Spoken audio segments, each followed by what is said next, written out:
Terminou com o empate Portugal versus República do Congo e eu vou te trazer no vídeo de hoje uma análise tática dessa partida e alguns pontos que fizeram o jogo terminar empatado e alguns pontos também que podem fazer Portugal ser eliminado precocemente da Copa do Mundo se não forem consertados o quanto antes. Só deixa o like aí embaixo e se inscreve no nosso canal que a gente está trazendo análises táticas aqui de jogos da seleção brasileira, da seleção de Portugal, então se inscreve para você não perder nada. Beleza? Vem comigo. E para começarmos a entender, temos que analisar taticamente as duas equipes. Portugal veio a campo jogando teoricamente em um 4-2-3-1, mas a gente sabe que no futebol atual essas formações não dizem de fato como o time vai se comportar quando tem a posse de bola e quando não tem a posse de bola.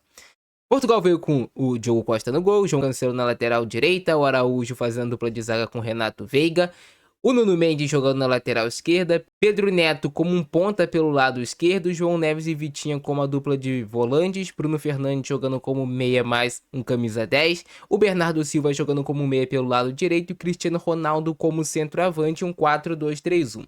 Já a República do Congo veio jogando em um 5-3-2 e foi essa formação que trouxe bastante dificuldade para Portugal furar o bloqueio do Congo durante a partida. Mas Portugal, quando tinha posse de bola em organização ofensiva, e foi assim na maior parte do jogo, Portugal teve muito mais posse de bola, se organizava dessa maneira. O Cristiano Ronaldo jogava lá mesmo como se fosse um centroavante prendendo os zagueiros, o Pedro Neto abria para dar essa amplitude pelo lado esquerdo, o Nuno Mendes ficava aqui um pouquinho mais atrás, mas tinha essa capacidade também de pisar nesse meio espaço, e em alguns momentos também ele dava amplitude, trocava de posição aqui com o Pedro Neto.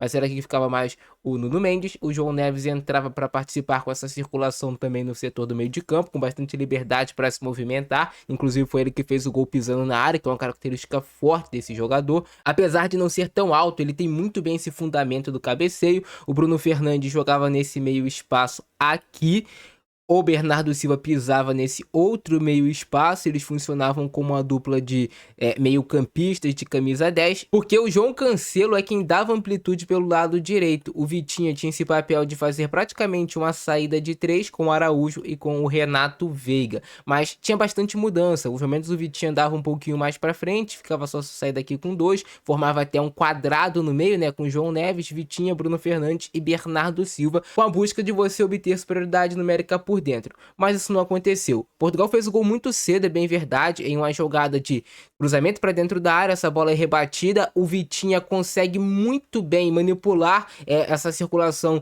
do bloco adversário, fingindo que vai fazer o passe para a direita, ele traz para a esquerda com o Pedro Neto pedindo a bola com tempo e com espaço para fazer o cruzamento, uma bola descoberta, não tinha ninguém pressionando ele, e Portugal conseguiu preencher bem a área naquele momento, né? As atenções sempre ficam muito voltadas para o Cristiano Ronaldo, e isso tira um pouco da atenção, mas o João Neves vai muito bem como esse elemento surpresa, atacando a bola com um cabeceio sem chance de defesa para o goleiro adversário. O Bernardo Silva também ajudou a fazer esse preenchimento de área na seleção de Portugal, que saiu na frente muito cedo. E aí ficou com essa organização tática Portugal. Como é o time que tem mais qualidade técnica e como a estratégia também da República do Congo era sair nos contra-ataques, para eles fazia algum sentido ainda continuar marcando com um bloco mais baixo, tentando atrair Portugal para jogar no contra-ataque.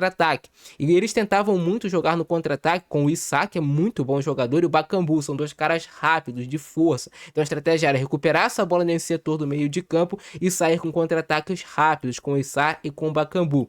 E foi assim, inclusive, que a seleção do Congo criou muitas dificuldades para Portugal. Fechava bastante a marcação nesse 5-3-2, o Issa tinha um papel importante, mas era interessante que a seleção do Congo não marcava o tempo todo com esse bloco lá dentro da sua área. A intenção era não trazer Portugal para ficar cruzando, alçando bolas para dentro da área. Então, eles marcavam muitas vezes com esse bloco um pouco mais compacto e adiantado. Isso gerou alguns espaços para Portugal ter infiltrações na última linha. Mas aqui vai um problema, né? O Cristiano Ronaldo não conseguiu fazer tanto esses movimentos de ruptura. O Bruno Fernandes baixava em alguns momentos para fazer também essa saída de bola, para trazer circulação para o meio de campo, e o Nuno Mendes atacava esse meio espaço aqui entre zagueiro e entre lateral do time do Congo, e foi até assim que Portugal teve uma boa oportunidade com o Nuno Mendes, mas ele não conseguiu cruzar bem, Portugal não conseguiu preencher tão bem a área naquele momento.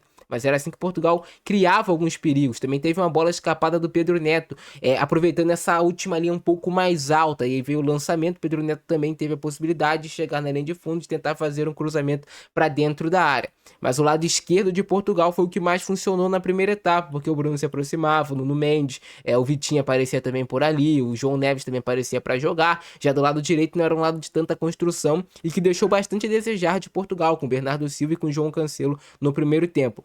Não à toa, no segundo tempo entrou o Francisco Conceição. Mas no final, praticamente no último lance da primeira etapa, Portugal sofreu um gol de jogada de... Mas no último lance do primeiro tempo, o Congo conseguiu o seu gol de empate em uma jogada ensaiada de bola parada, cobrança de escanteio. O interessante é que a intenção de Congo se concretizou nesse gol, que era qual?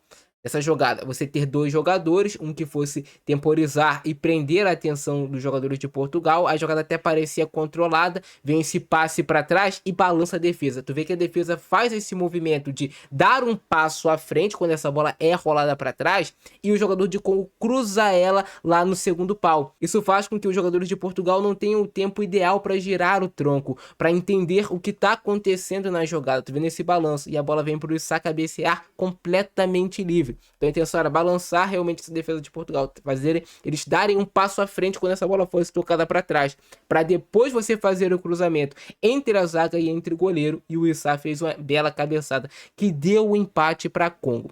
No segundo tempo, um jogo muito travado de Portugal, mas algumas mudanças aconteceram. Primeiro, entrou o Francisco Conceição no lugar do Bernardo Silva, e o Conceição veio fazer um pouco mais essa amplitude pelo lado, trazendo o João Cancelo para jogar um pouquinho mais aqui por dentro. O Cancelo ocupou esse meio espaço e de resto continuou nessa estrutura Portugal, que teve bastante dificuldade, não conseguia criar, tanto que no segundo tempo, se eu não me engano, não tivemos nenhuma finalização no alvo de nenhuma das duas equipes. Isso mostra bastante como o jogo ficou preso na segunda etapa. Mais para frente, Portugal tentou mais algumas substituições, a entrada do Rafael Leão, e foi para dar essa amplitude. Jogada de 1 contra 1 também não funcionou, o Rafael Leão não conseguiu dar essa amplitude, jogadas de 1 contra 1 para fazer os cruzamentos para dentro da área. O Nuno Mendes também sai para a entrada do Semedo. O Semedo entrou no lugar do Nuno Mendes, e aí o Semedo veio jogar nesse meio espaço e o Cancelo foi para outra lateral para jogar um pouco mais como esse lateral aqui por dentro, que é uma característica do João Cancelo. O Bruno Fernandes se aproximou mais para jogar desse lado direito aqui, junto com o João Neves, Semedo e o Francisco Conceição também. O Vitinho dava um passinho aqui um pouco mais à frente, e a intenção de fato era qual? Gerar jogadas aqui pelo lado do campo, tendo superioridade numérica, tentar chegar até a linha de fundo para fazer cruzamentos para dentro da área para o Cristiano Ronaldo fazer as finalizações.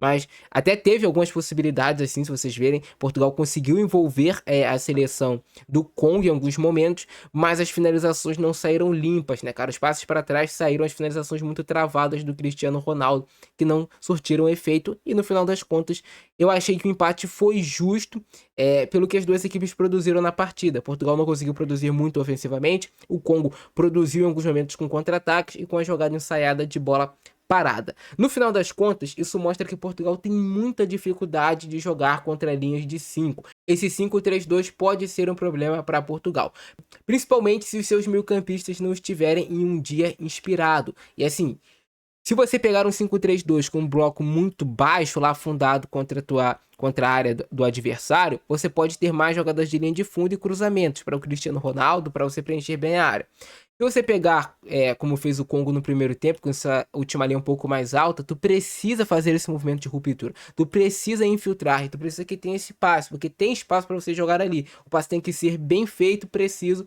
mas é uma alternativa também. Portugal mostrou alguns problemas que precisam ser corrigidos. Pegou talvez o adversário do grupo, um adversário acessível que dá para você ter ganhado e você não venceu.